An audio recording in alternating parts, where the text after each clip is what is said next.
Welcome, fellow true crime enthusiasts, to today's case file, Murder in Modesto, the murder of Laci and Connor Peterson. This is part one of a 6-part series that will take a deep dive into the murders of Laci and her unborn child, Connor Peterson, and the murder trial of Scott Peterson.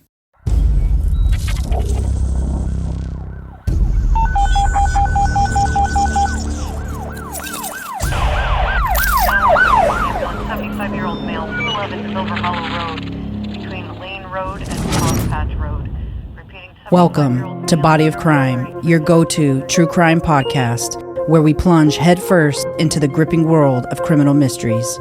Join your hosts, Jose Medina, Crystal Garcia, and Alicia Anaya, as we deliver the full stories, immersing you in the heart of each case. With spine-chilling cases, in-depth analysis, captivating interviews, and a comprehensive examination of the evidence, embark on a thrilling journey with us as we explore bone-chilling cases from around the globe. Whether you're a seasoned true crime enthusiast or a fresh face in the genre, we guarantee to keep you on the edge of your seat. So put on your detective hat, grab your notepad, and get ready to dive into the thrilling world of Body of Crime.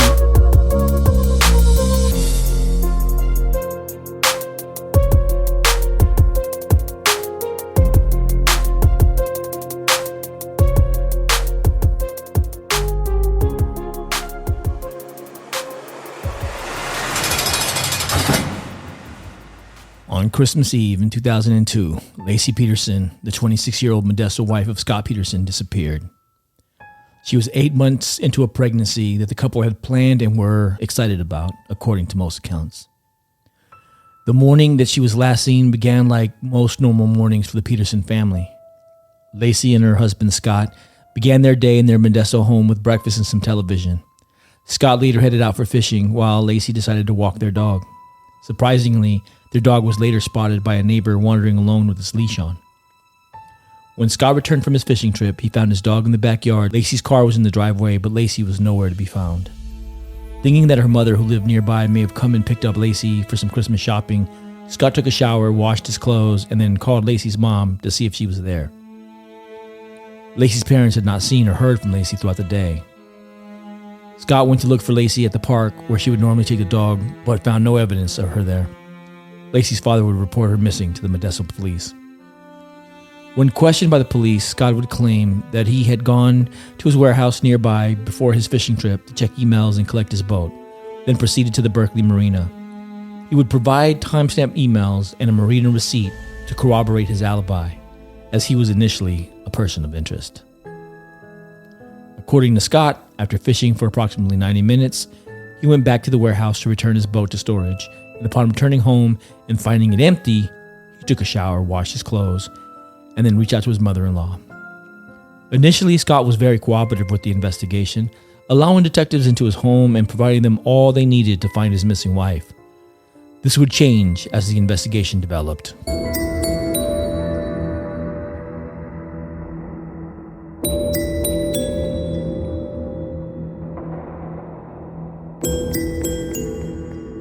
Let's talk about this first initial part of the summary of this case.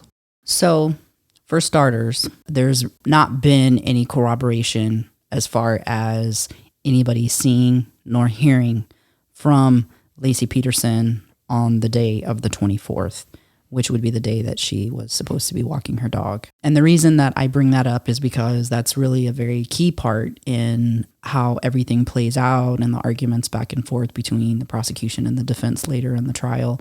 So I think it's important for people to know that. I think a big part of this trial was also the optics. Why did he go fishing on Christmas Eve? Why did he not grieve like he was expected to grieve? Why did he move certain kind of ways, the way that he moved? And why did it seem like he wasn't as concerned about finding his wife?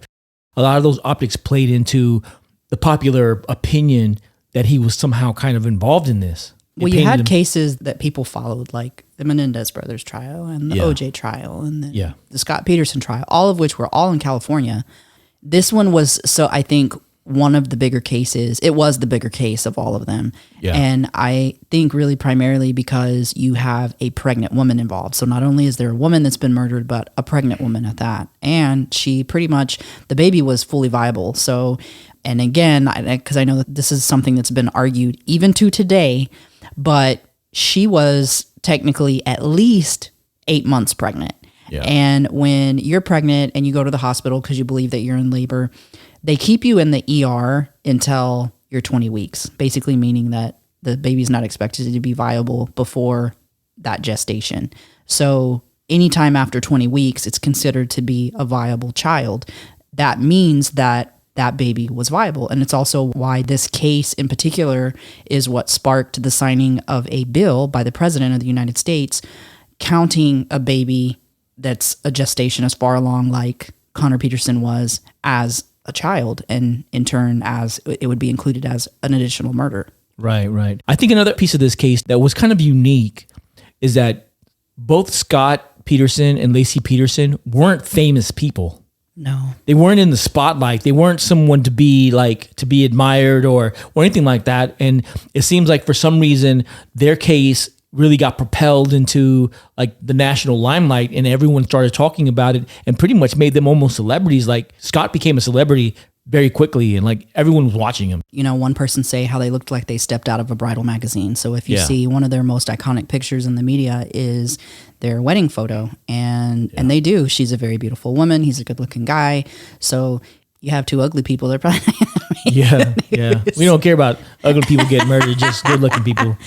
No, that's not funny. But that is funny. No, but the reality is this. You know, there's been a lot of research back in the day before we had TV, where they talked about how when people would listen to people on the radio and they didn't get to see them, how their decision making was very different once they were able to see people on TV and they were able to see their physical appearance.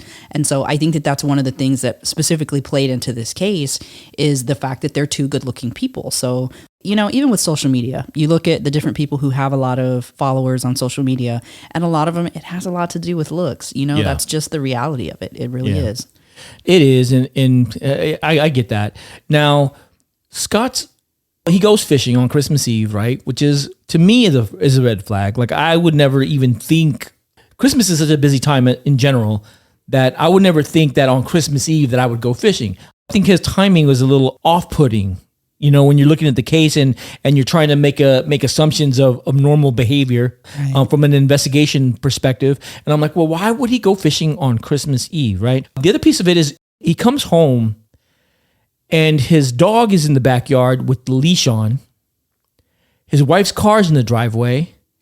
And instead of like immediately like trying to find out where his wife is, he takes a shower, he washes his clothes, and then he calls the mom afterwards. What's your opinion on that sequence of events? You can go down many rabbit holes, honestly, in this case, really, as a whole. But it seems like odd behavior. Like if you're genuinely concerned and you get home and your spouse isn't there, which, you know, and everybody's different. It depends on how your relationship is and those kind of things, what's normal for one another. There's a few different things that stood out to me specifically in this case. And one is if you arrive home and you've got your pregnant spouse who's ready to deliver, like literally she could have been delivering any day at that point because she could have delivered early. When you come home and your spouse isn't there and your dog has a muddy leash and your wife's vehicle's there, my first thing is going to be, if I were to have been him, where's she at? She's not at a neighbor's. The muddy leash alone to me is weird. If the last thing you knew was that your wife was taking your dog for a walk, especially in the morning, and now you're home in the afternoon, late in the afternoon, to me, that's not normal. I would be searching around. I wouldn't be worried about eating. I wouldn't be taking my clothes off and getting in the shower. I would be looking for her. Yeah, I also think that, and this, I'm going to use myself as what I would consider to be the normal person, like the average person. And I would think that if I was going on a fishing trip and my wife was 8 months pregnant, is that during the trip, I would be checking on her. Right. Worst case scenario, when I got there, I'd probably say, hey, babe, I just got to the marina. I'm getting ready to be out in the water.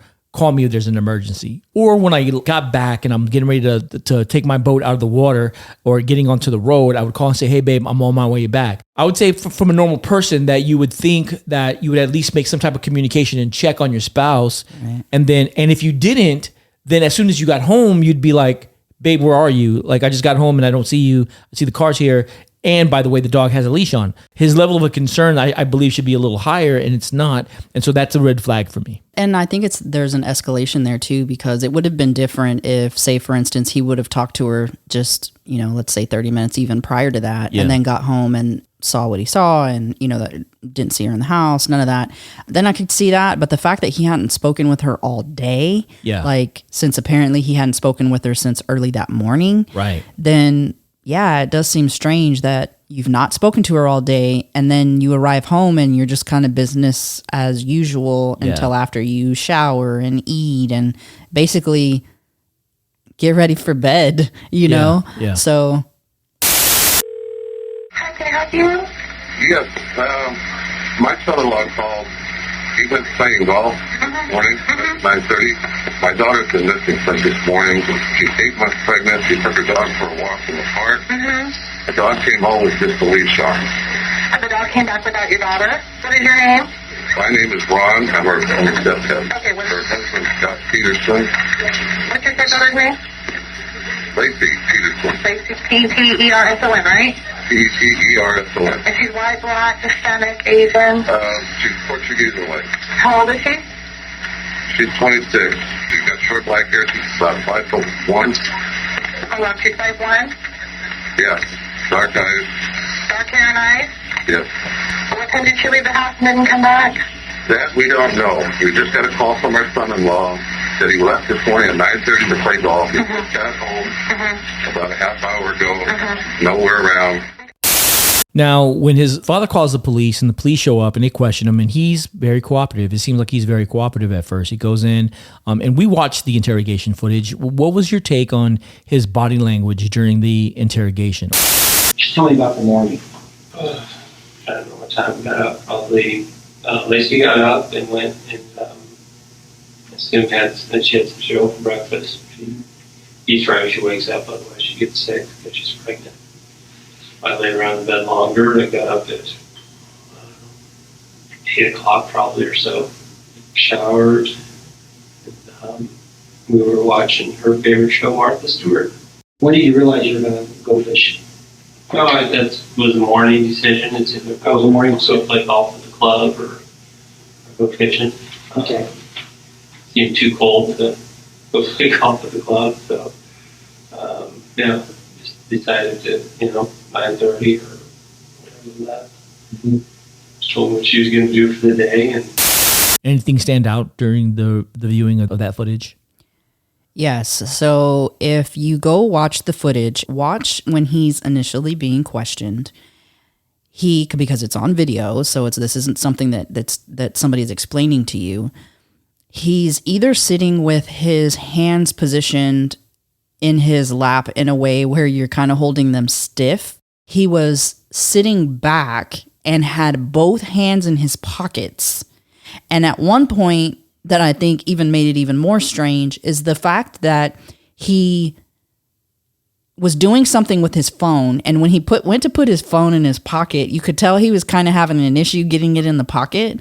But part of the reason he was having that issue is because how he was positioned. So he had the other hand so stiff in his other pocket that when he went to put his hand in the other pocket, he didn't want to pull that other hand out. So he's fiddling around trying to get it in. Finally he gets it in, but it's a very awkward movement, and none of it looks normal. It looks like you're not being genuine. People are different. When people hear bad news, some people cry, some people freeze, some people pass out, some people, there's all of those things that people do. But there are a few things that are extremely common amongst people, and especially when you have law enforcement who have been doing this for years and years and have had many murder cases that they've processed over the years. When you have somebody come in, and it's no surprise that they're always going to start from the inside and move out, especially when it's a husband or it's a wife. Yeah. So the spouse is always going to be a person of interest, or a person that they're going to have to remove from their list. You have to rule them out. Yeah. So, and that's one of the first things that they want to do. Right. So, hey, we want to make sure it wasn't you, and then we'll start moving outward. And typically that's an easy process, because basically what you're doing is you're saying, okay, what's your alibi? Let's confirm your alibi and get you out of the picture so we can stop looking at you as a potential suspect. Right. Yeah. So that's very normal. But definitely, if you get the opportunity to take a look at his interrogation. Even if you want to watch it without even listening to the words, just pay attention to his body movements. From my perspective, I would think from a normal person, what I would expect to see someone who's concerned would be someone who's leaning forward, someone who's maybe putting their hands on their head, like they're stressed and they're thinking, like what could she be like, and someone who is emotionally charged, someone who's having some type of an emotion. The fact that he's kind of sitting back, he's kind of lounging, he's got an open body posture, both of his hands are away in his pockets, really makes me feel like he's confident. It's more of a confidence type of a posture. It's open. Yeah, it's very open. Like, it would be, it's the posture that I would probably take if I was being questioned for a crime that I know I didn't commit. And then during that interrogation, they ask him about the lie detector test. Would you be willing to take a polygraph? Sure. So what you're telling me, Scott, is you have no idea where this is. That's the first time that the lie detector test is presented. It's a normal part of the process. And his initial response is, yes, I don't have a problem with it. I'll do it. I think it's important to know because initially he is willing to take the lie detector test.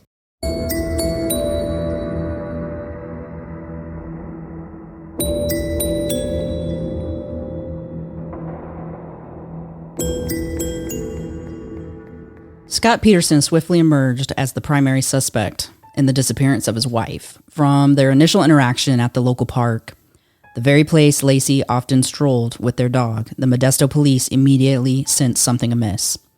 Rather than the typical worry-ridden spouse, Scott's demeanor raised eyebrows. His reticence to cooperate, declining a polygraph, not just once but repeatedly, stood in stark contrast to the expected behavior of a frantic husband and father-to-be. As days turned into nights, Scott's puzzling indifference deepened. Detectives recounted his inability to recall mundane details, such as the bait from the alleged fishing trip. What's even more troubling was his fixation on the trivial, concerns about a car door dinged, a photograph of his boat, or a receipt for Laci's belongings used for tracking. With every interaction, every test the police carefully orchestrated, Scott seemed less a grieving spouse and more a man guarding secrets. The very notion of a missing pregnant woman was enough to send shockwaves across the nation, and before long, as the investigators began taking a harder look at Scott, the case began to garner worldwide news coverage, and soon, Scott's home was surrounded by news crews and reporters. Scott Peterson, with his charm and good looks, quickly transitioned from a distraught husband to a tantalizing suspect. The once local tale of a missing woman soon became the cynosure of national headlines, ensnaring media heavyweights like Nancy Grace. As the public began turning their suspicions towards Scott, Laci's heartbroken family openly voiced their unwavering support for him, going against the public's sentiment. Photographers, during a public vigil for Laci and Connor, caught Scott in moments that seemed off. A grin here, a laugh there, at a moment that demanded grief and anguish. But the labyrinth deepened when another revelation rocked the very core of this story. The public soon found that he was in fact hiding secrets. A secret lover, Amber Fry, soon took center stage. Not only had Scott romanced this single mom, but he also told her a chilling and prophetic lie. His wife, Laci, was now gone, 3 weeks before Laci's actual disappearance. This startling twist led to a game of subterfuge, where Amber, now recruited as a police informant, secretly recorded her conversations with Scott, capturing over 29 hours of potentially incriminating dialogue.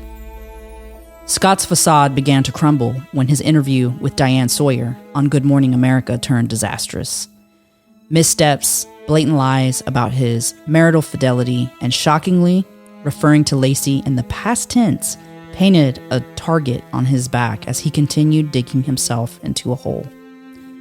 As the shadows grew darker, the very people who stood by him started to distance themselves, including Laci's grieving family.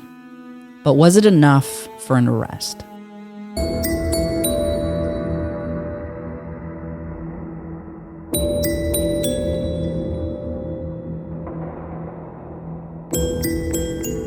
And that's a good question. And as we look at this portion of the case and we look at the interrogation, and quickly, we just talked about his immediate support of doing the lie detector test. Immediately the next day, he's got a different mindset about it. He does. And his dad talks about how they had a conversation, and he said that his dad called him while he was being interrogated, and he said, "Dad, like, they're really grilling me." That would totally be normal. But his dad tells him, whatever you do, don't do a polygraph. Don't say anything. He basically instructed him, and I'm going to be honest, if it were my kid, I tell my kids, if you're called in to be questioned, tell them you want an attorney. And the reason for that is because not everybody has good intentions. So even if you're a good person doing the right thing, if you're sitting in an interrogation room and they're recording you, they're watching you, they're talking to you, whatever the case may be, you're not asking for an attorney, you're doing the right thing, you know that you didn't do anything wrong. They can misread your body language. They can interpret what you're saying to mean something completely different. You could say something that you don't even have any idea raises a flag that may not even be a flag, but raises a flag to them. And suddenly you find yourself being their number one suspect. Right. So I understand that advice as a parent. And it's good advice. It is good advice. And I would say that, like you just said, it would be the same advice that I would give my child. If you're being questioned, you're being grilled like you're a suspect, then you have to be very careful about what you say, because anything that you say can and will be used against you in a court of law, right? So you really want to say, hey, yes, let me get an attorney so that I answer this truthfully, because sometimes what happens is in an interrogation, when you're being interrogated, is you're being shotgun questions and you're trying your best to remember all of these answers. But when you misstep and you say, oh, I think it was on Saturday, I can't really remember. Now there's suspicion that's growing. Now you're being grilled more and more and more. And what happens is when you ask for a lawyer, the lawyer is going to go and say, okay, give me all the questions that you want to ask my client. Now give him the opportunity to really think through these questions and provide you honest, true answers so that he can give you the facts. Not, I think I recall this, or I think I was wearing this jacket, and it's a lot more clear. The other piece of the lie detector test also, it's not admissible in court. Right. And if he takes it and he performs poorly on it, whether he's lying or telling the truth, it's going to give the police the flag that they need to dig deeper and not look where they need to look at for the missing wife. Right. So I don't think that I would take a lie detector test either, if I was guilty or if I was innocent. Yeah, a lie detector test can't be used in court, but commonly it's used by law enforcement in situations such as this to help in ruling out the spouse. Because if the lie detector test is negative and they've asked you good questions that have to do with the case that they would expect for you to lie about if you were involved, that lets them know that you're probably not one of their suspects. So that moves you down on their list. And even though it can't be used in court, at the same time, if you were to fail the lie detector test, well, then that tells them that they need to have some concerns. Yeah. So in a case where the case is public, like here, that failure of the lie detector test would have been damning to the public. It doesn't matter. The public's not court. Right. He failed the lie detector test, therefore he's guilty. Will you take one today? You're already in prison. Will you take one today? Inquiring minds want to know. That's a good question. That's a really good question. I mean, what do you have to lose? Yeah. The other thing about the lie detector test is that it's been proven to be inaccurate. Right. So you've had people who have taken it and not lied and failed it. And like, it's good science. It's directionally correct science, but it's not 100% accurate. And that's why you can't use it in court. Right. So I wanted to point something out. So we had talked about body language earlier when watching Scott as he answers questions to the detectives, is that something that happens in somebody's body when they're experiencing something. And like we said, everybody's a little bit different, but I want you to picture something. I want you to picture if you were to do 100 jumping jacks and then somebody were to ask you questions. Imagine what your body's physical reaction is going to be during that time. Your heart rate's up, you're breathing hard, you've just, physically exerted yourself. Those are the types of things that people experience when they're being questioned under different circumstances. So your spouse is missing, you're worried, you're thinking, where could they be? What's happening with them? Like your mind's all over the place. So your heart rate you're not going to be at a resting heart rate. And so the reason that when people observe suspects when they're being interrogated, it's because they're looking for some of those physical signs that appear when somebody is in a distressed state and they're speaking. And you can be in a distressed state because you're worried that your spouse is missing. You can also be in a distressed state if you know that you're guilty and you're trying to keep your story together. So there's some similarities there too. So it's not black and white in that every single person who's guilty is going to respond exactly like this. It's a bunch of things together. It's not one thing alone. Right. The other thing is that police are allowed to lie to you if that lie will get you to... If it will get a guilty person to confess. If it will get a guilty person to confess. So it's very possible that they can come and go, hey, you failed the lie detector test. Tell us the truth. Yeah. So that can be used as a technique against you if you're in the hot seat. Right. Like Scott was in the hot seat. And his dad's advice to him is good advice. He should have got a lawyer. And any lawyer that you get will tell you, don't take the lie detector test. Right. I believe any lawyer would tell you that. One of the red flags to me in this case, as far as Scott Peterson's behavior, is the fact that, and I want you to think for a moment, if this were you, and especially if you have children or you have a spouse that you actually love, not everybody loves their spouses, but hopefully that, you love your spouse and your spouse is pregnant, this is your first child. I want you to remember what that was like. And I want you to think about the fact that you come home, your spouse isn't there.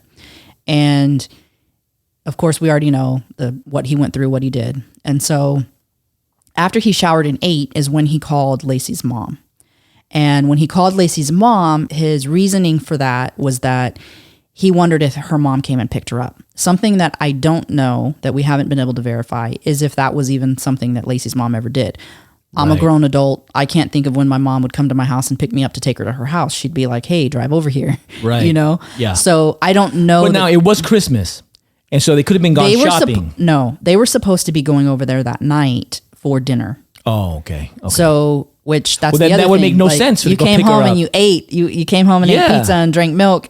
Yeah. So so that seemed odd to me. So Scott, when he calls Laci's mom, one of the things that Laci's mom talks about when she received the call, and she said she remembered being irritated. And it was funny because I laughed when I heard her make this comment.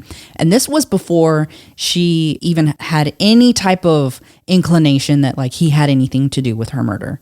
This is when she was still missing. This is in the very beginning. But when he calls her and he's asking, hey, is Laci there with you? He says she's missing. Yeah. And she says, I was agitated because she's missing. Like, are you and so I'm thinking to myself, like I think about my kids and I'm like, yeah, if my child's boyfriend or girlfriend called me and was like, he or she is missing, like, are you a controlling person? Like, right. What do you mean they're missing? Like, you need to know where they're at 24/7. Like, how about she wasn't here, he wasn't here when I got home. So that was kind of a very minor flag, but like a little bit of a flag, like weird wording. Yeah, it's very strange wording. And it seems like he often has diarrhea of the mouth. He will often say things that he's thinking, but he shouldn't say out loud. And he does this again a couple times. So it's really telling of who he is as a person. He's just letting things slip out that alone doesn't really mean anything. Right. But when you start looking at these things all together, it starts to paint a little bit of a crazy picture about him. They were young at this point in time. They're in their 20s. Yeah. And when he talks to Laci's mom, like she kind of had to push him, I feel like, in instructing him what would be the right thing to do. So she told him, hey, listen, we'll call the police. You go to the park. Like if that's the last place that you're thinking she was supposed to be, you go check the park. We'll call the police. And so that's what happened. So he met the police at the park. So what happened is Laci's stepdad contacted the police department, gave him the same story that he had gave Laci's mom, and said, we're going to meet you guys at the park. So after they hung up the phone, they proceeded to the park as well. And of course, Scott was already supposed to be at the park. And that's where the police initially met with Scott Peterson, was at the park. Now, let me ask you, when he got to the park, what was Scott's, like, what was his demeanor? Was he looking for Laci there? Was anything said about him at the park? Well, they all were walking around and like calling her name out, like her mom recalls, like, you know, calling her name out, trying to see, like, just, her mom even mentioned, this made me really sad, but her mom said, you know, like, you never realize what it's like to go through something like that. Like, you think how horrible it is for somebody when you see them going through that. But she said, like, I was opening up trash cans, looking in the trash cans for my daughter. And that is sad. Yeah. And the police, I think early on that first day, I know that there's been talk that the officers were communicating back and forth and kind of suspecting him, thinking behavior was weird, that he wasn't responding in ways that they had previously seen in other cases. Yes, he was walking around and he was looking for her at the park, but he also was it was kind of like a very... disinterested. Right. Like, not asking a lot of questions, not saying, most people are like, hey, what are you going to do? Like, what's your first thing? How are you guys going to focus? What can I do to help? And he just was very nonchalant, like kind of being guided by everybody who was around. So if her mom said, do this, he did it. Or if the police said, we want to do this, then he went with them. Like, it was more of him being guided than him having any type of like direct emotion as far as what was happening at that point in time. One of the things that they talked about as well is, how the police were like, hey, let's go over to the house. Well, yeah, that's normal behavior. That's not that they're like, hey, you're the guy. It's normal behavior because if you're saying that the last time you saw your wife was at your house, they're going to want to go to your house. Yeah. Because they're still looking. It's like when you're looking for your keys and you're like, hey, well, where's the last place you took your keys? Go look over there. That's exactly what the police do. So that's not abnormal. That's not, right. Deciding that you're guilty right at that point in time. They're following the answers that you're giving, and they're following what they know based on experience and research that's come out before. Yeah, no, that makes a lot of sense. Laci's family is extremely supportive of Scott. Obviously, they loved him. He was their son-in-law. They loved him. And so at this point, while they're looking, they don't think that Scott's involved in any kind of way. At the vigil, Scott gets caught in some pictures where he's either smiling or he's laughing or he's not looking like the grieving spouse. And the media has a tendency to take pictures. They're just snapshots in time. So he could have 100% been grieving. He could have been crying right before the photo. They're not snapshots in time. They're trying to get that picture, whatever that picture is, that funny picture, that sad picture, whatever that picture is. I say that because there's some pictures of him during the vigil where he doesn't look like the grieving husband. What's your opinion on that? I wouldn't say that that's really solid. And the reason that I say that is because, and obviously I know all the other details of the case, but just today, we got some bad news just today. And there's moments of you being sad, but there's also moments where you're laughing because you're remembering something, or you're smiling because you see somebody talking about your spouse or your loved one saying, oh, I remember when this happened. And so it makes you smile and you smile. But he also didn't look sad. That's the one thing that, he's not that he's supposed to be full on crying, or not that he's supposed to be any of that, but and the vigil was before they found Laci and Connor. So this is when she's still missing, but you're expecting for him to be distraught. His spouse is missing. His child is missing. Your family, your entire family, your immediate family are missing. Right. And you're laughing and smiling, and it just doesn't seem to many other people who place themselves in that situation to be normal. And so that, some of that's understanding. But I do ask that you remember the fact that there are moments where you're going to smile and be sad and be mad and all of those things. Yeah. I guess if there would have been more moments that were memorable, when you're a photographer, and I'm just thinking from a photographer's perspective, you want to capture that image of that grieving person when he's crying, when he's at his worst, when they're, you don't want to catch him in the wrong emotion at an event. Right. It makes me think, were they trying to paint the picture, this is the guy, and look at him over there smiling, and let me catch a picture of him smiling. And then the news media putting that out there and presenting that image to everyone of a callous husband or a callous soon-to-be father who doesn't really care, who's not concerned, and who's having a good time at the vigil. You also have to look at those optics, because we said earlier, part of what doomed Scott was the optics of how he went through this trial, how he went through this whole scenario. So it's important to understand that. Now, the next thing that popped up was this secret lover. Right. What do we know about Amber Frey? Okay, first of all, I met Scott Peterson November 20th, 2002. I was introduced to him. I was told he was unmarried. Scott told me he was not married. We did have a romantic relationship. When I discovered he was involved in the Laci Peterson disappearance case, I immediately contacted the Modesto Police Department. Although I could have sold the photos of Scott and I to tabloids, I knew this was not the right thing to do. For fear of jeopardizing the case or the police investigation, I will not comment further. I am very sorry for Laci's family and the pain that this has caused them. And I pray for her safe return as well. I would appreciate to my friends and acquaintances to refrain from talking about me to the media for profit or recognition.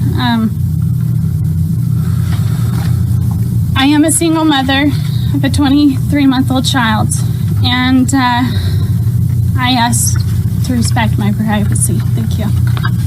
So at the time, Amber Frey was young, single mom, looking for love, looking for the one. I'm sure had some relationships leading up that weren't very pleasant. And at the time, she met Scott through somebody else who said, hey, like, I really think he'd be a good guy for you.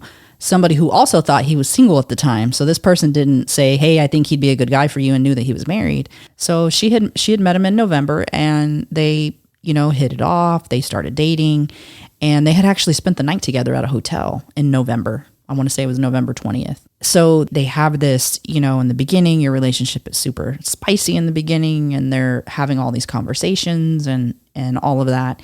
And something that really kind of stuck out to her was that on December 9th, she had a Christmas party, and she really wanted him to go. She wanted him to be her date. And so these are pictures that would later surface of them together at this party. Well, also, during that same time frame, he didn't go to a party that typically him and Laci would go to annually, that some close friends of theirs, like their best friends, were both stood in their wedding. They did an annual Christmas party, and Laci had told them that Scott's manager was going to be in town and that he had some important meeting, and so he wouldn't be able to go. So Laci goes to that party alone. And so that's also another picture that the media shows. It's the one of her in red, sitting alone. And she's at this Christmas party by herself. So you have Scott over here with this person that he's having an affair with, while his wife is pregnant with their first child, almost ready to deliver. And his wife's sitting alone, pregnant with their child, at a Christmas party that he was also supposed to attend with her. Right. So not a good image, no matter how you spin that, not a good image. And, for Amber Frey, one of the things that I really thought was pretty amazing about her is that you could tell how very genuine she was. Yeah. And I know how hard it had to be for her. Like, she still tried to be as normal as possible when she had her conversations with Scott.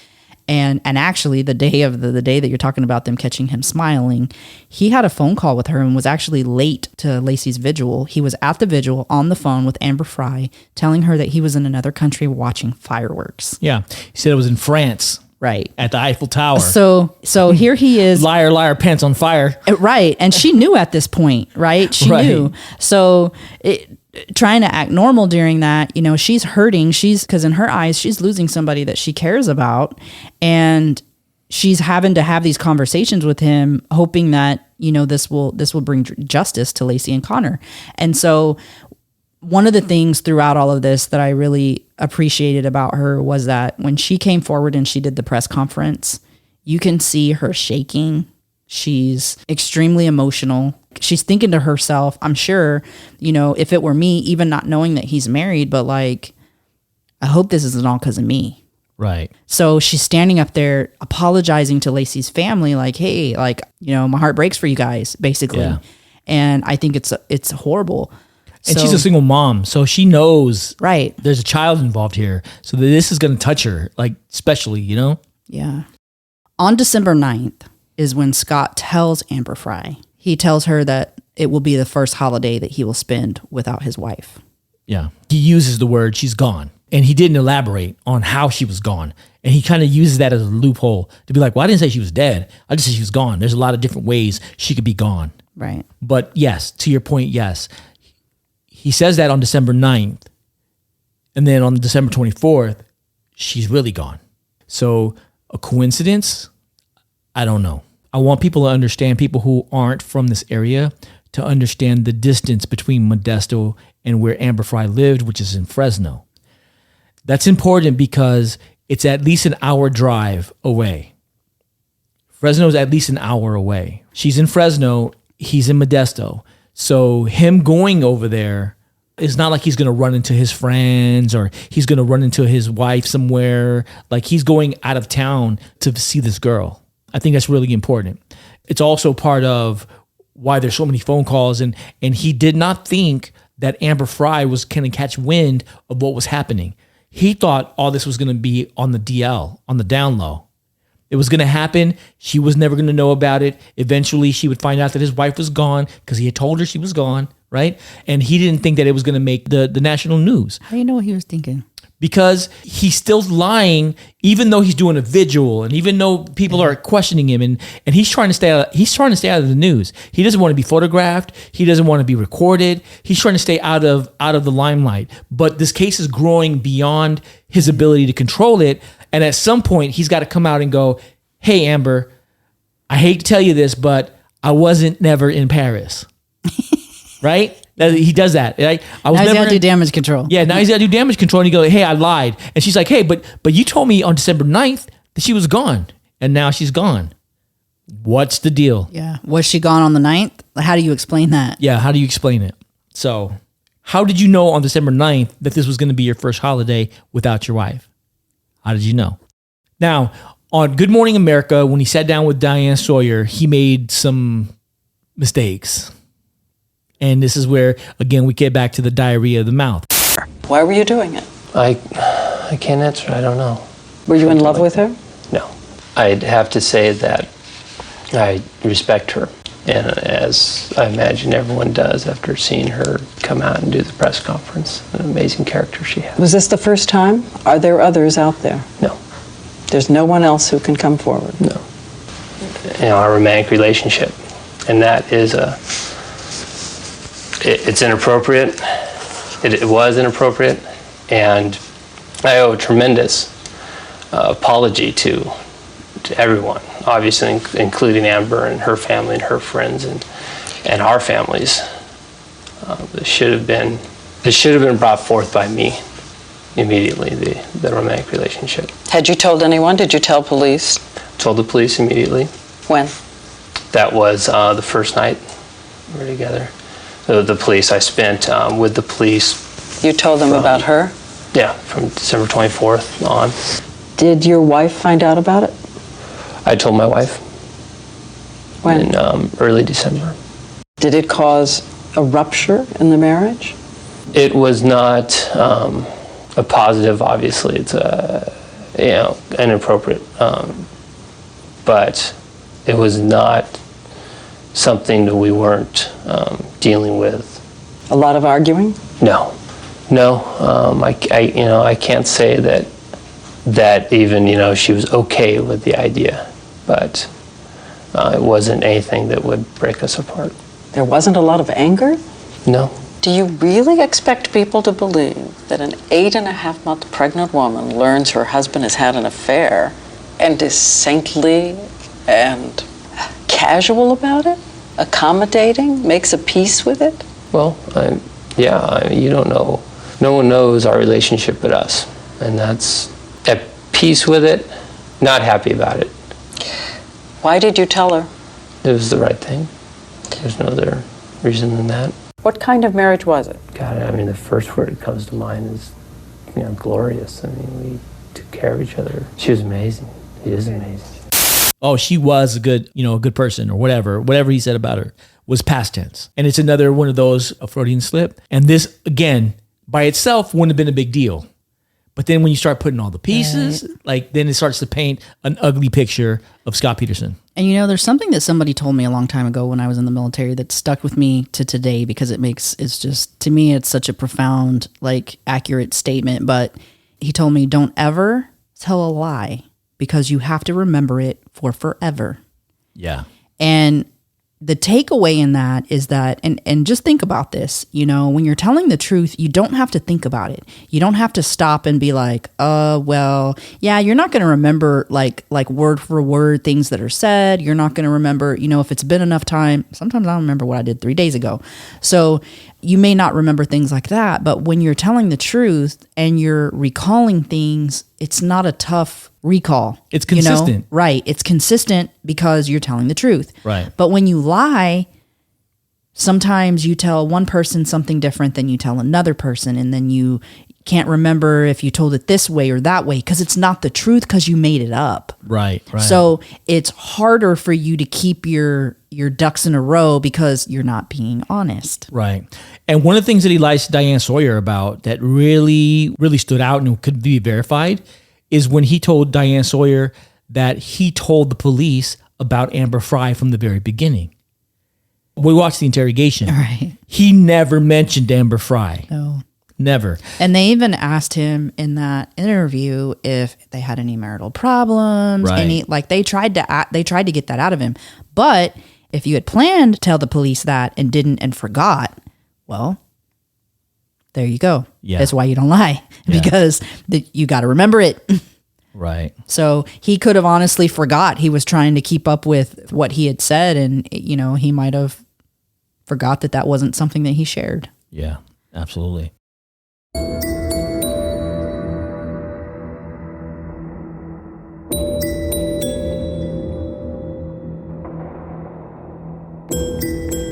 After Laci's mysterious vanishing, the waters of the Berkeley Marina where Scott went fishing were combed meticulously. But January's search yielded no clues. It wasn't until April a harrowing discovery rocked Modesto. 2 bodies, a woman and an infant, were found washed ashore just days apart. The community's worst fear were confirmed when DNA tests identified the remains as Laci and Connor. Meanwhile, Scott had decided to leave town, citing an oppressive media presence that was disrupting his daily life. He sought refuge on the border town of San Diego to escape the media's relentless attention. Authorities, concerned that Scott might decide to cross into Mexico upon confirmation of the DNA results on the bodies recovered in the Berkeley Marina, nabbed him at a golf course on April 18. His possessions painted a damning picture. Thousands in cash, multiple cell phones, camping gear, and a disguise that included blonde hair and a blonde-dyed beard. Was he on the brink of fleeing? As the legal machine roared to life, a nation watched in anticipation. The law weighed in heavily when Scott was arraigned for the double murder, and even the White House took a stance as President Bush signed the Laci and Connors law. Amid the whirlwind, Laci's family, the Rochas, consumed with grief and anger, advocated vehemently for the death penalty.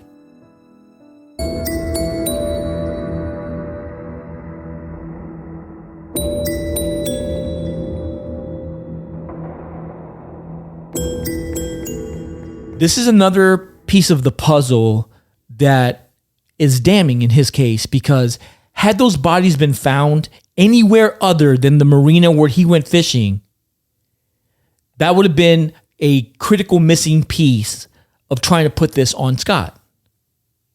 The fact that those bodies turned up where he said he was is hard to refute. Right. And there's some people, I think this is funny, but there's some people that say that, well, somebody could have done something to her and, they released his alibi so early in the media that then somebody could have, dumped her body there specifically to try to point blame at Scott Peterson.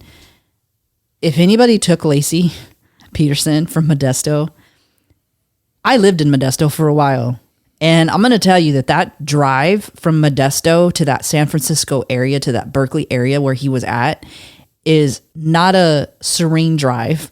It's always packed with traffic and not the smartest thing to carry a body 90 miles away to go dump a body. So whoever murdered Laci Peterson, I cannot imagine hanging onto a body and saying, oh, well, he says he was at Berkeley Marina. Let's drive an hour and a half away and go drop a body around the location where he was.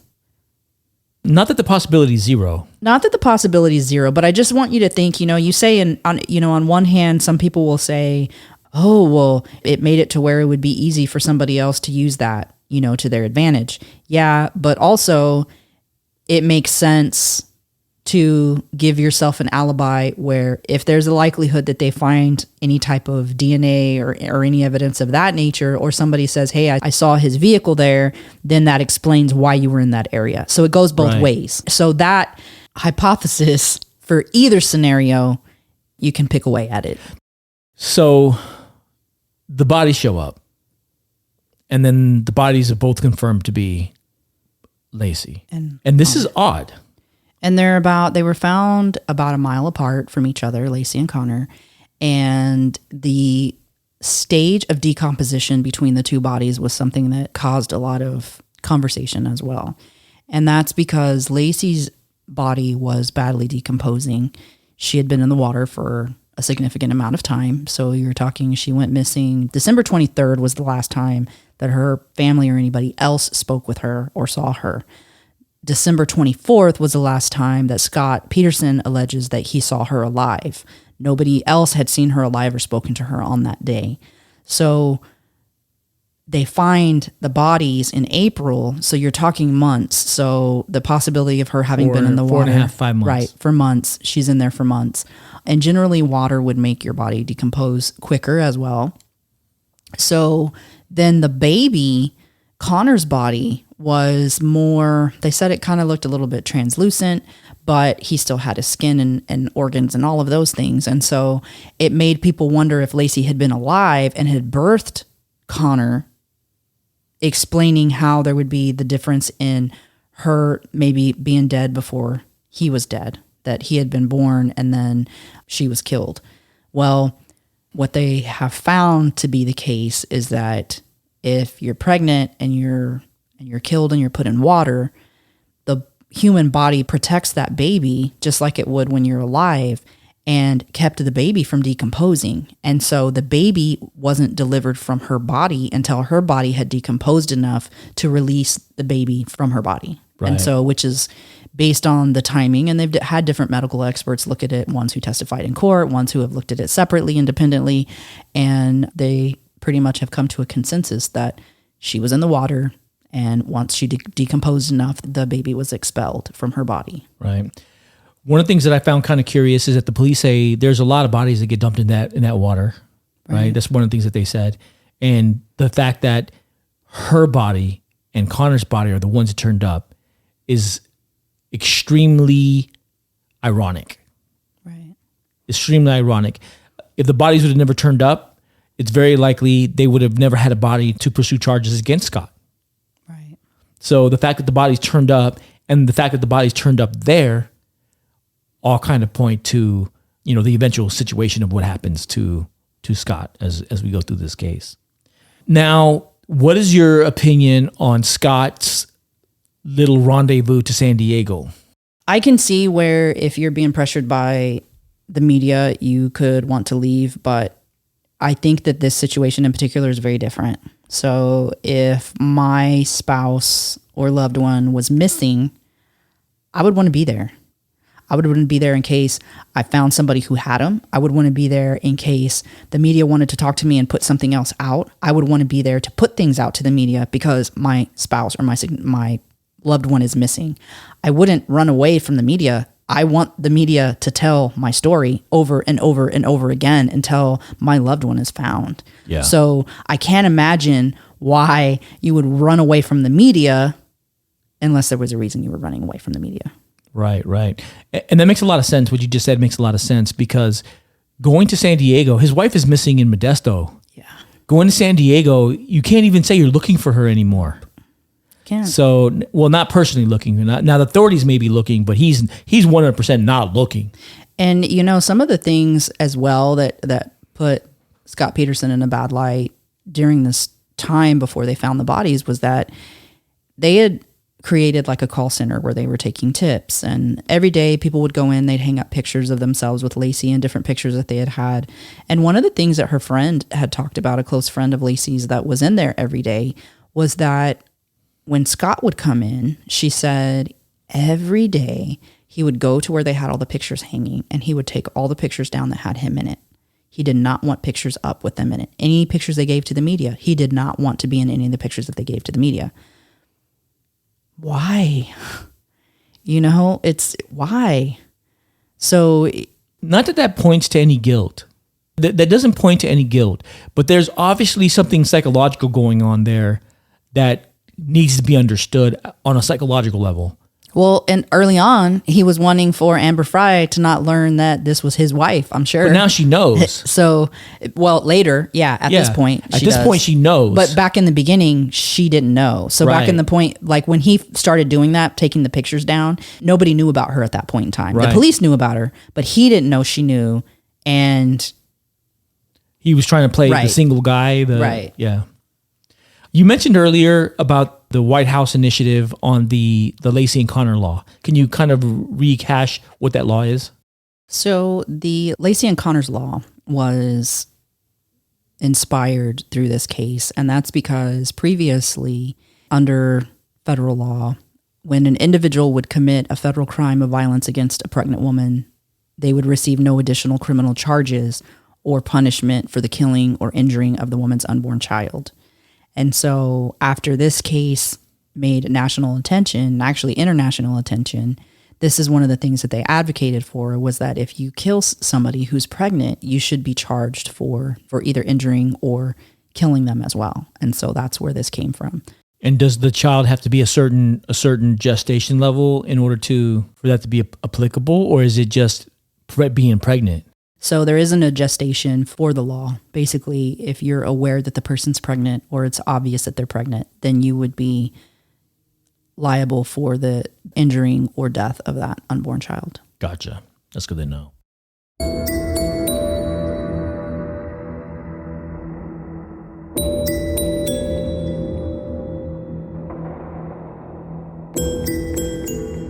The trial of Scott Peterson in the summer of 2004, as the Iraqi war was stabilizing, remains one of the most closely followed and debated trials in recent American history, partly due to the tragic circumstances surrounding the disappearance of Laci Peterson on Christmas Eve, subsequent media storm. There were some highs and lows during trial, and for the highs, really I would say the most damning, because it provides a motive, was Amber Fry's testimony. Yeah. And what's interesting is there is a interview where they talk to his defense attorney at the time, Scott Peterson's defense attorney, and he's talking about whenever they found out about the recorded tapes with Amber Fry. Yeah. And he said that when he read the transcripts, that he was thinking, all right, we can work with this. This ain't too bad. Yeah, not too bad. Yeah. But once he heard the tapes, he was like, oh, yeah. Kind of like looking at a text message and then actually having a conversation with somebody. Very different. And so he's like, yeah, this isn't going to be good, because you can hear his emotion, how happy he is to be talking to her, how he talked to her sexually. And so the reason that Amber Fry's testimony is so damning is that she not only accounts for these things and talks about the different things that Scott had told her, like at the December 9th party, but they were able to hear these tapes. And so when they heard the tapes, there's no refuting what is said and how it's said and how it's expressed. Like you hear it, you hear that raw emotion. And so that's why that was one of the high points in the trial. Yeah, it provides context. Right. Yeah. And it makes it really hard to go back and go, oh, I didn't say this, or I didn't mean it this way. Like you can hear it and you can see how it's intended. There's one thing also that he told him, Amber Fry, that was in a recording that I heard that really stood out to me, and even now it still stands out to me, is when he reached out to her after she went public with the news, and he said, hey, did you do that or did they make you do that? Remember, he's like, did you reach out to them or did they reach out to you? And she was like, they're camping out at my job or whatever. He goes, when I heard you on the news, I had to pull over and throw up. To me, that's not a normal reaction unless you have some type of a physical reaction to the fact that your lie is now falling apart. I really, really was proud of you. That doesn't come off as being genuine. Yeah. You know, the throwing up and the I'm proud of you doesn't go together to me. You know? I was so proud of you. I threw up. Yeah, I pulled over and threw up. Like, yeah, you threw up because now the world knows you're full of crap. Not that you killed your wife, but the world now knows that you're not this person who you pretend to be. Yeah. The other thing was one of the highs as well was the forensic evidence, you know. Yeah. And, you know, people say that there wasn't concrete evidence, but you have to understand how evidence works. And so there's a difference in the types of evidence that's used. And one type over the other type isn't any more damning. And I say that because both can be used in the same regards, but the difference is that one of them is a little bit easier to kind of try to pick out or create reasonable doubt.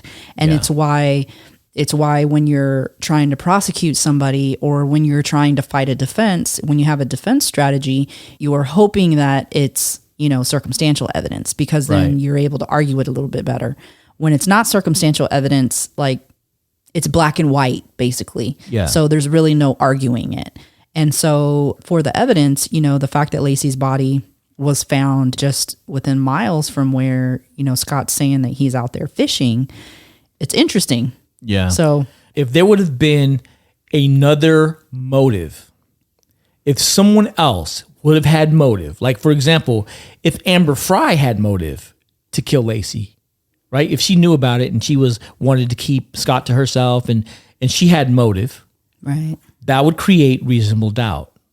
Because then now there's another motive that they've got to disprove. And not being able to disprove that would have created some type of reasonable doubt. They couldn't find anyone that had motive to kill Laci at 8 months pregnant. No one except for Scott. Right. And so there's no one else to point the finger at and go, oh, you need to look at this. Or, you know, now they did talk a little bit about the guys that were burglarizing the house across the street from where Laci and Scott lived. And they thought maybe that was motive. But what did we find with that? It was actually committed on a different day. Ah. So, yeah. Gotcha. So that's not motive again. There's no reason. Right. Like, yeah. Gotcha. Yeah. Okay. Then, of course, the last thing, one of the highs in the trial was the media attention. You know, the trial coincided with, you know, the rise of 24/7 News. It was this young couple, wife who's pregnant, and how we in the U.S. think of women and children. This really became a huge thing. And, you know, the legal analyst, Nancy Grace, this was something that she really, for anybody who's seen Nancy Grace, like I like her. I think that she's a very raw, very, like, you can tell that one of her top character strengths is justice, you know, which is why she speaks the way that she does. And she really dissected every single detail. And she has a legal background, you know, she's been a prosecutor. So she has a legal background. And she also had something personal happen in her life where somebody that she was with and was supposed to marry was murdered.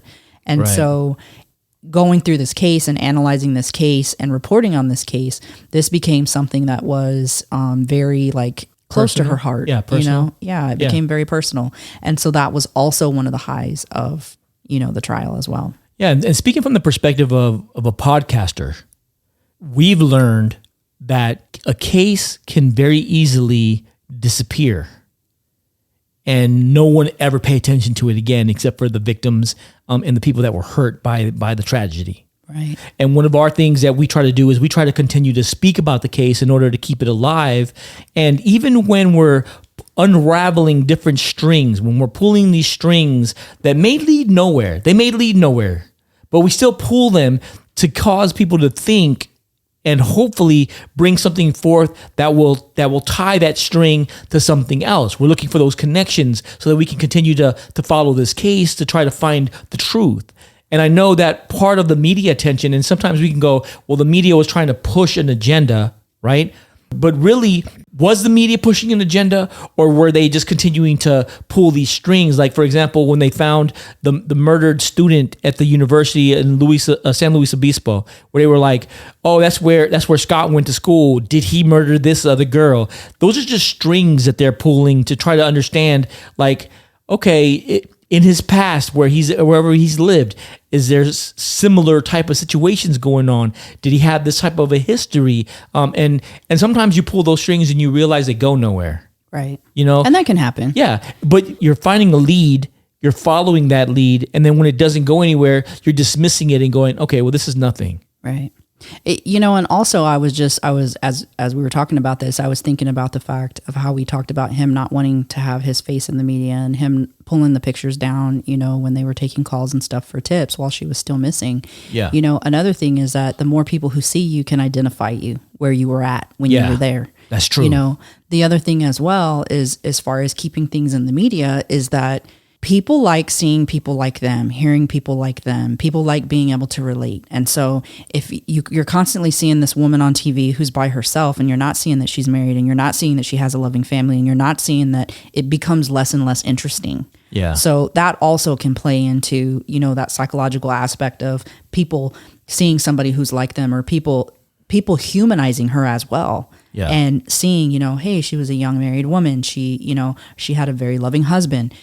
So there's multiple things in there as to being seen out there as the spouse, or being seen together as a couple in pictures. Yeah, no, that's very true. I think that's also what plays into the fact whenever you have somebody who's murdered that has a shady or a checkered past, where they're like, it's less likely for them to really dig into it, because they're like, oh, well, she was shady, she was on drugs, she was a criminal. Like, so then you're no longer relating to that person. You're no longer interested in the case, because they were probably doing something they shouldn't have been doing. Like, but in Laci's case, she was a straight-laced, soon-to-be mom who was doing absolutely nothing that she wasn't supposed to be doing, and she ends up just disappearing off the face of the earth. What are some of the lows? So one of those was the prosecution faced some significant challenges, as they didn't have any direct evidence. They didn't have fingerprints on something of Laci's that was at the scene itself, things of that nature. They couldn't find a crime scene, so they didn't know exactly where she was murdered. There wasn't any, when they went through the house, they weren't finding huge amounts of blood that had been cleaned up, things of that nature. There wasn't a murder weapon, and they couldn't find an eyewitness. So, this lack of that evidence that we're used to seeing in a slam dunk case, you're not seeing in his case. So that was a low. Also, the defense strategy, Scott's defense attorney. So he's gone through quite a lot. So keeping up with names would be very difficult. But his first attorney was Mark Garagos. And Mark Garagos was an attorney for people like Michael Jackson, Winona Ryder. He was a celebrity attorney, a very, very good attorney. So if anybody was going to get you off of a murder case, he would have been your guy. He knew strategy. He knew how to use the law to his advantage. He knew how to use gaps to his advantage. He was a great attorney to bring in, and he was paid. And initially, when Scott first got arrested, he filled out typically it's called a pauper's affidavit, but where you basically say that you don't have money to pay for an attorney for your legal defense, and they provide one for you. Well, his family ended up getting him this attorney, so he had a great attorney. They brought up things like suggesting that maybe the burglars across the street could have been responsible for Laci's murder. The baby being found separately from her, maybe that could have had something to do with the satanic cult, and there's so many other theories that kind of came out that made the case very, when you don't have that very direct evidence, that it makes it harder. So now you're having to tell a story to where it's a story still with evidence, but not that direct evidence, but still with evidence to where the defense can't pick it apart. And so that's more of what the story is that they told.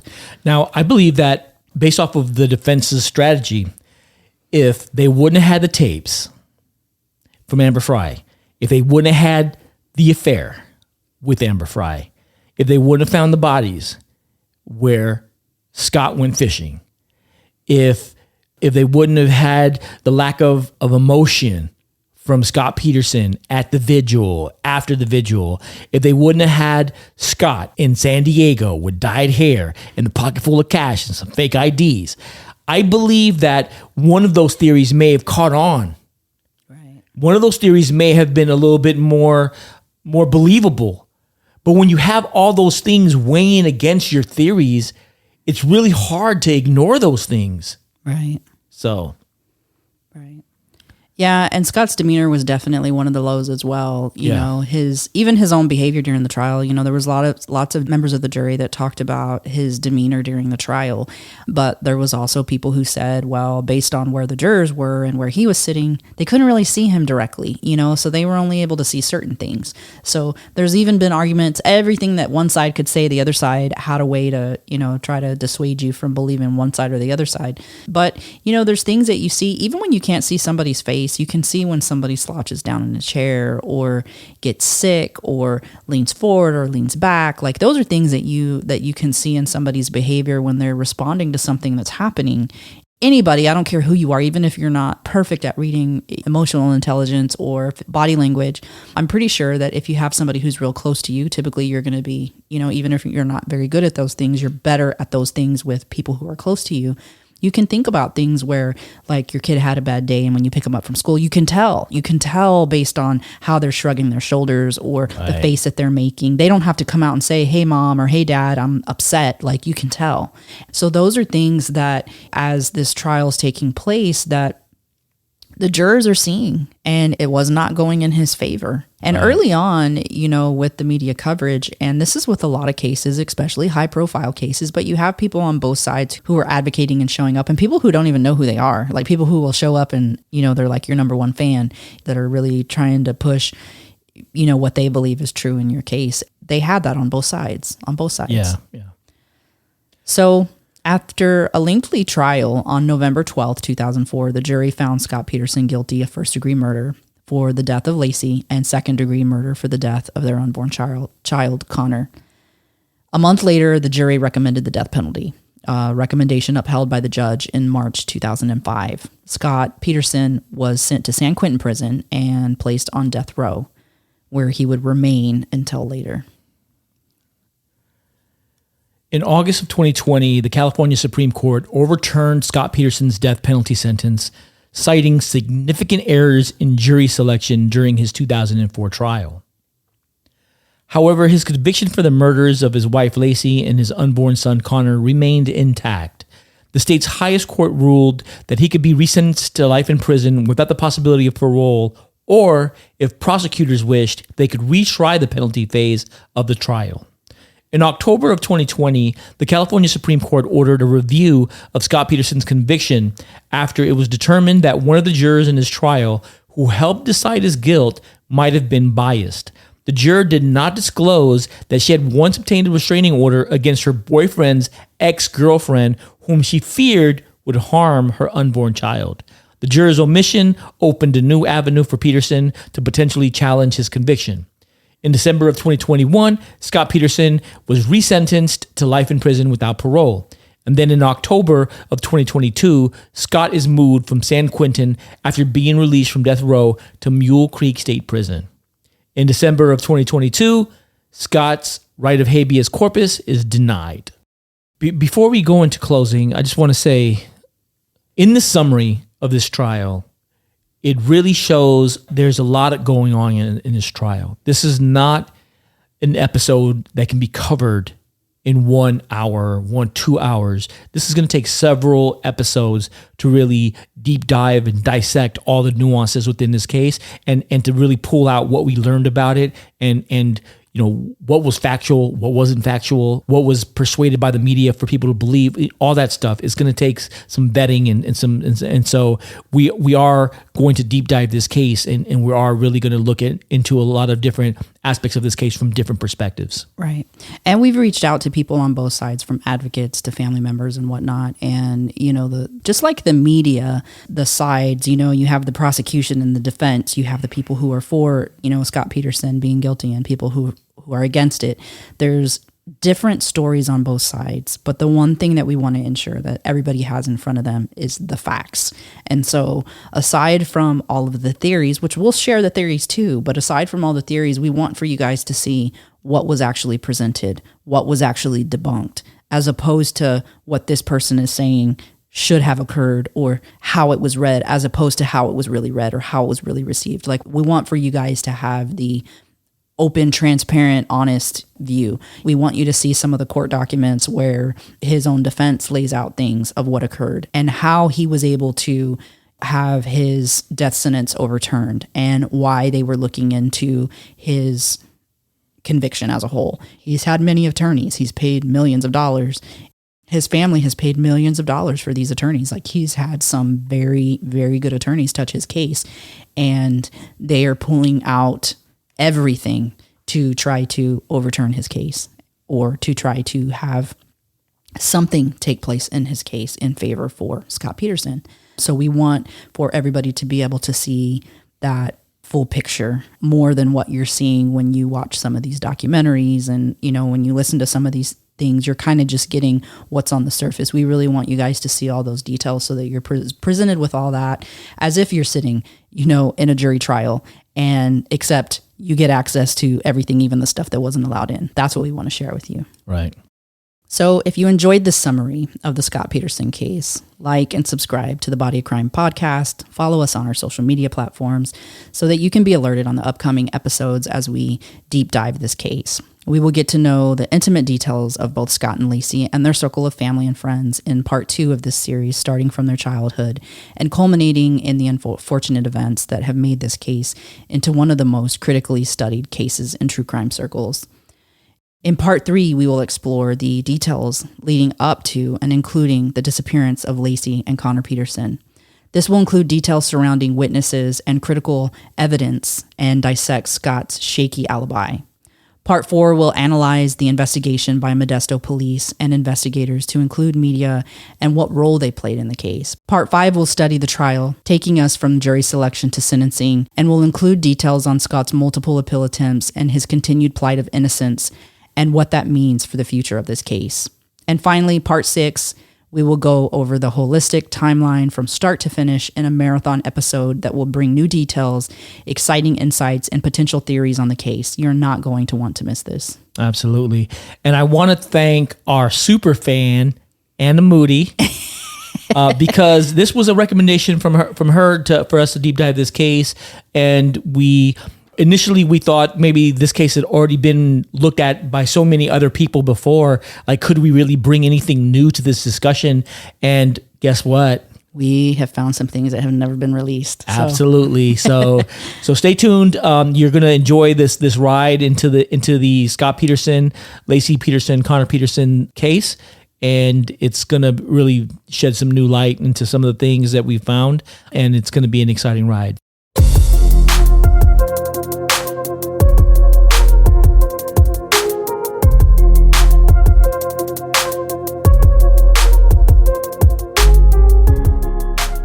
And that's a wrap on today's investigation, fellow detectives. If you found this episode both enlightening and captivating, then please subscribe to our podcast show and our Patreon. Leave a review and hit that like button. Share our podcast with others and engage with us on our website and social media platforms. You can find us on all major podcast platforms as well as our website at www.bodyofcrimepodcast.com, where you can access all of our episodes and bonus content, including valuable resources. By expanding our community, we believe we can make a greater impact in our pursuit of truth and in shedding light on crucial cases.